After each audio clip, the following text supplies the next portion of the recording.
عقل انسان کے جسم میں اللہ تبارک و تعالیٰ کا نور ہے،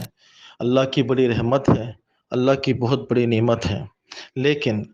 رہنمائی کے لیے انسان اپنی عقل اور سمجھ پر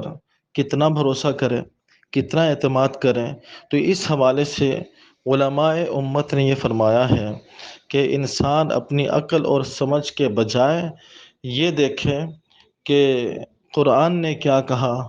حضور پاک علیہ الصلاۃ والسلام نے کیا ارشاد فرمایا، صحابہ کرام نے کیا فرمایا، تابعین نے کیا فرمایا، امت کے علماء نے کیا فرمایا۔ وہ ان کی کتابوں کی طرف جائیں، ان کی باتوں کی طرف جائیں اور انہی سے رہنمائی حاصل کریں۔ اسی میں انسان کی کامیابی ہے۔ اگر وہ اپنی عقل کے گھوڑے دوڑاتا ہے اور اپنی سمجھ پر بھروسہ کرتا ہے اور قرآن و حدیث یا بزرگوں کی باتوں کو اس لیے وہ چھوڑ دیتا ہے کہ وہ اس کی سمجھ کے مطابق نہیں ہے، اس کی عقل کے مطابق نہیں ہے، تو اس میں انسان کے لیے تباہی اور بربادی کے سوا